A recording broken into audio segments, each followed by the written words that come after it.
RTV ప్రేక్షక మహాశయులకు స్వాగతం, సుస్వాగతం, శుభోదయం. ఆధ్యాత్మిక భక్తి జ్ఞాన ప్రవచనాలు సజ్జన సంగతిలో భాగంగా ఈరోజు మనం చెప్పుకునే ప్రధాన అంశం దేహమేరా జీవితం. ఓ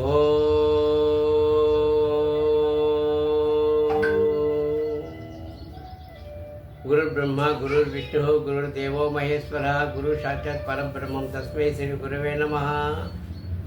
ప్రపంచంలో అన్నిటికైనా ప్రధానమైన అంశము స్నేహం.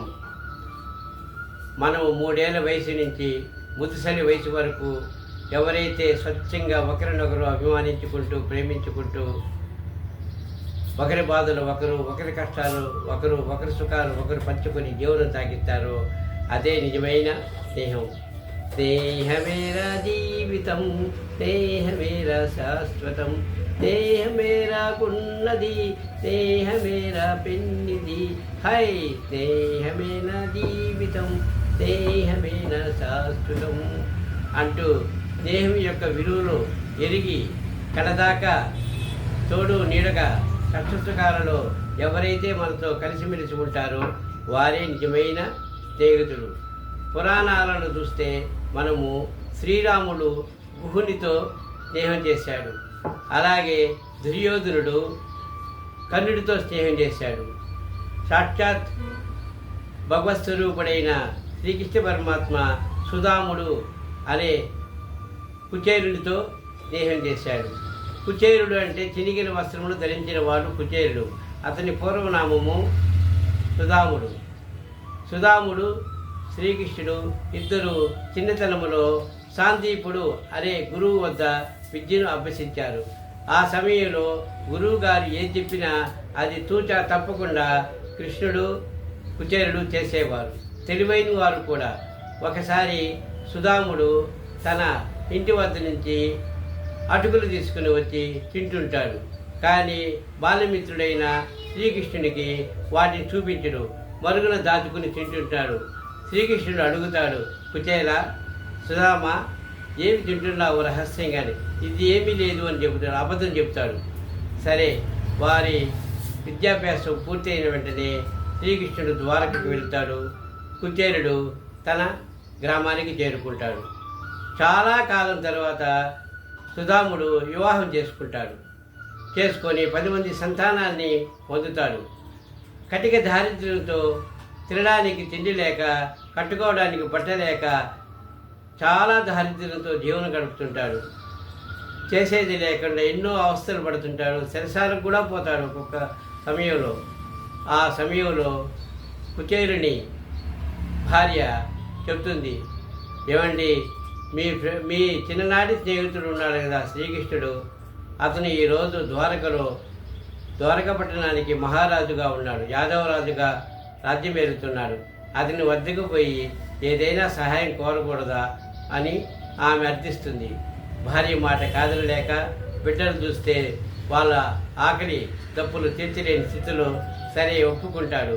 చాలా కాలం తర్వాత నా స్నేహితుడి దగ్గరికి వెళ్తున్నాను, ఏమన్నా తీసుకెళ్తే బాగుంటుంది అనే ఉద్దేశంతో ఆమె 2 పిడికిలు అటుకులు తీసి తిరిగిన వస్త్రంలో మూట కట్టి ఇస్తుంది.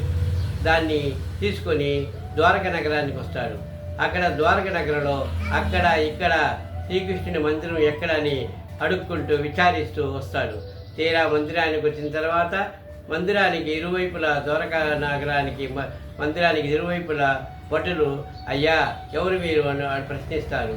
నేను శ్రీకృష్ణ భగవాన్ యొక్క బాల్య స్నేహితుని, అతను చూసేదానికి వచ్చినానంటాడు. ఇతని వేషధారణ, ఇతని చేరిన వస్త్రాలు, మురికి పట్టినటువంటి శరీరంతో తైల సంస్కారం లేని వెంట్రుకలు కలిగిన ఇతను చూసి వాళ్ళు చేతులెత్తుకుంటారు. నువ్వేంటి, నీకు శ్రీకృష్ణుడితో సంబంధం ఏంటి అని తోచేస్తారు. గబుక్కున శ్రీకృష్ణ భగవానుడు అక్కడికి ప్రత్యక్షమై తన స్నేహితుడిని పట్టుకుంటాడు. అలాగే లోనికి తీసుకెళ్తాడు. లోనికి తీసుకెళ్ళిన వెంటనే అతన్ని బంగారు చితాసనంపై కూర్చుండబెడతాడు. తన అష్టశకులను పిలిచి, ఇతను నా బాల్య స్నేహితుడు శ్రీకృష్ణుడు భార్యలతో చెప్తాడు. ఇతను సుధాముడనే నా బాల్య స్నేహితుడు. ఈరోజు నన్ను చూడటానికి చాలా కాలం తర్వాత వచ్చాడు. కాబట్టి ఇతనికి దాహం తప్పికగా ఉంటుందేమో, నీళ్ళు ఇవ్వండి అంటాడు. వాళ్ళు బంగారు చెంబులో తెచ్చి నీళ్లు ఇస్తారు. చేసిన అనంతరము బంగారు పల్లెలను తీసుకొచ్చి తన స్నేహితుని యొక్క పాదాలు బంగారు పల్లెలో పెడతాడు. రుక్మిణీదేవి నీళ్లు పోస్తుండగా శ్రీకృష్ణుడు అతని పాదాలను కడిగి ఆ నీటిని తాను పురక్షలించుకొని తన భార్యలకు పరివారానికి ప్రోత్సహిస్తాడు. ఆ పురక్షణ ఎంతో పవిత్రమైనది. నా స్నేహితుడు మర్మమెరుగని భక్తుడు, నా భక్తుడు కాబట్టి ఇతని పాద స్పర్శ తగిలేటి ఈ నీళ్లు ఎంతో పవిత్రమైనదని హక్కుని చేర్చుకుంటాడు, ఆలింగనం చేసుకుంటాడు. శ్రీకృష్ణుని వద్దకు గతంలో ఎంతోమంది ఋషులు, నారదుడు ఇలాంటి మహనీయులు విచ్చేసిన ఇంతటి ఆదరణ చూపించలేదు. కానీ ఈ భానుమిత్రుని కౌగిలించుకుని అతను దారిద్ర్యంతో బాధపడుతున్నాడని తెలిసి కూడా అతని కౌగిలించుకొని అతన్ని ఆనందపరుస్తాడు. అయ్యో, నా మిత్రుడు సుదూర తీరాల నుంచి వచ్చాడు, అతను పాపం చెమటలు పట్టి ఉన్నాడు అని ఆ దుర్వాసన పోవడానికి తన రుక్మిణి తన భార్య చేత సుగంధ లేపనం తీసుకొచ్చి దాన్ని శరీరం అంతటా ఇది పూస్తాడు. ఆ పరిమళంతో అతనికి ఆనందం చెందుతుంది. తర్వాత, మిత్రమా, నీవు నా కోసం ఏం తెచ్చావని అడుగుతాడు. అదొక మూట కట్టినటువంటి చిరికిన వస్త్రంలో అడుగులు ఇస్తాడు. ఒక పిడికుడు తింటాడు, అంతే. ఆ పిడికుడు శ్రీకృష్ణుడు తినగానే అతని కుచేరుని ఇల్లు పెద్ద భవంతిగా మారిపోతుంది. ఇంకో పిడికుడు తినిపోతాడు శ్రీకృష్ణుడు. అప్పుడు రుక్మిణీదేవి అడ్డుకొట్టింది. స్వామి, ఇప్పటికే అతను ధనంతోడైపోయినాడు, అష్టైశ్వర్యాలు వాళ్ళింట వెలిసింది కాబట్టి ఇంక చాలు అని చెప్పి అడ్డుకుంటుంది. కాబట్టి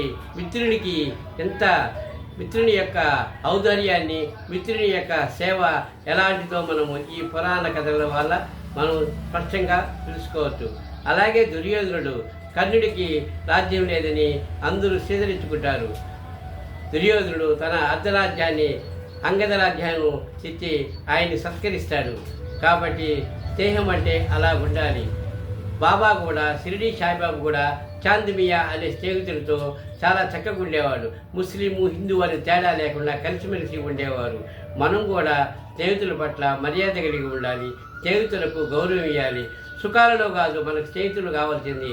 మన దుఃఖంలో ఉన్నప్పుడు కూడా మన వెన్నంటూ ఉండి మనల్ని కాపాడగలిగేవాడే నిజమైన స్నేహితుడు. స్నేహమేరా జీవితం, స్నేహమేరా శాశ్వతని మన పెద్దలు చెప్పిన విధంగా మనం మంచి స్నేహితుల కోసం వెతకాలి. మంచి స్నేహితులని మన ప్రాణమిత్రులుగా చేసుకొని ఒకరినొకరు కలిసిమెలిసి హాయిగా ఉండాలనేది నా కోరిక. ఓం తత్ సత్.